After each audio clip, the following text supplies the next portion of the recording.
Olá, boa tarde mais uma vez. Vou ler novamente o mesmo João 14 dessa feita. Vou apenas ler alguns versículos que diz assim: Não se turbe o vosso coração, crede em Deus, crede também em mim. Vou ler o 2. Na casa de meu pai há muitas moradas, ponto e vírgula. Se não fosse assim, eu vos teria dito, pois vou preparar lugar. Aí segue a sequência do versículo. Irmãos, na verdade, aqui em João 14, Jesus só ratifica dizendo, na casa de meu pai há muitas moradas, ponto e vírgula. Se não fosse assim, eu vos teria dito, o tempo do verbo está no passado. Eu teria dito para vocês. Teria dito o quê? Vou preparar lugar, e se eu for preparar, virei outras vezes, levarei vós para onde estiver, estiverei vós também. E essa confusão que você vê o pregador dizendo que Jesus foi preparar lugar, esquece que a Bíblia afirma que está preparado desde a fundação do mundo. Essa confusão, essa falta de detalhes que é importante, os detalhes são importantes, eu preciso entender aonde termina um assunto e aonde começa outro. Eu preciso saber a diferença entre dois pontos, ponto e vírgula, ou apenas vírgula. É essa diferença que faz essa falta de detalhe, essa falta de experiência, essa falta de atenção que leva um grupo religioso muito conhecido no Brasil inteiro crer na reencarnação. Por que isso? Porque a falta de detalhes. Lá no livro de Samuel, depois da morte de Samuel, Deus falava com os profetas de várias maneiras. O pulsar, você vê que o pulsar está registrado no livro de Jeremias, naquela história quando aquele falso profeta quebra no pescoço dele.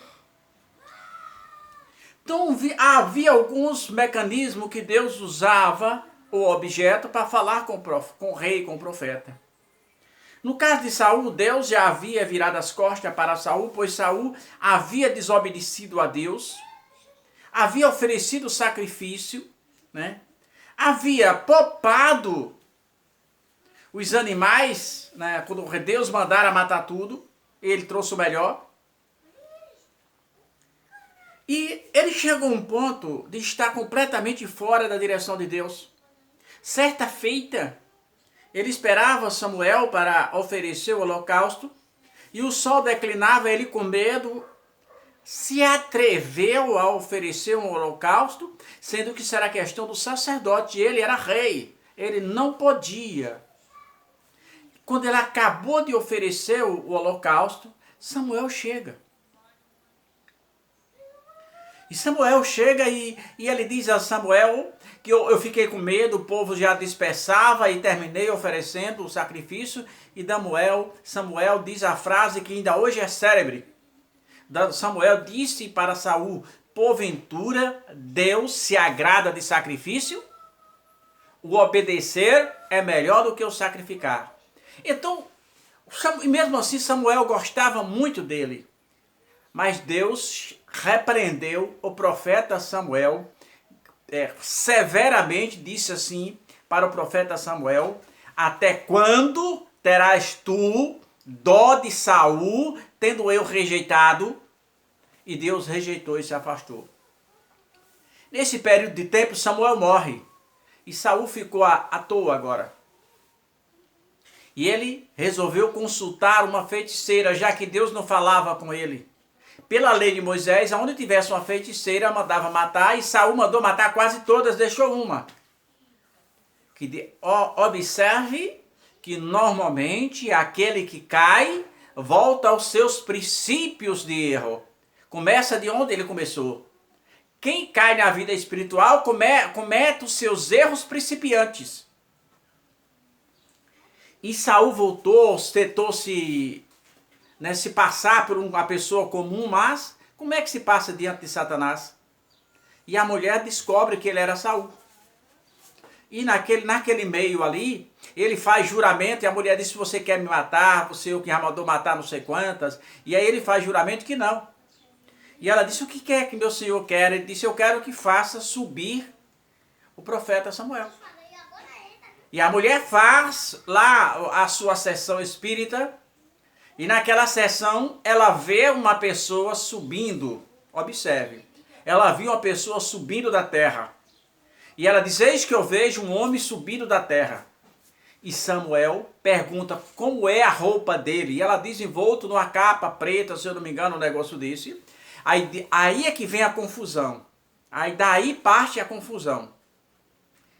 E a Bíblia diz o seguinte: entendendo Samuel, ou entendendo Saul, que era Samuel, disse Samuel. Aí há um diálogo todo entre Saul e o próprio Satanás, só como se fosse Samuel, de acordo com o que ele entendeu. E Samuel fez isso, Samuel fez aquilo, mas segundo a concepção do rei Saul, não da Bíblia. A Bíblia diz que entendendo Saul, que era Samuel. Pois bem, o que é que tem a ver com esse versículo de hoje? Muito a ver. Porque as pessoas esqueceram que está escrito assim: na casa de meu pai há muitas moradas, ponto e vírgula. Acabou. As moradas já existem. Na parte B diz: se não fosse assim, isso é, se as moradas não existissem, eu vos teria dito, pois vou preparar-vos lugar. Tudo isso daí agora é de acordo se não houvesse as moradas.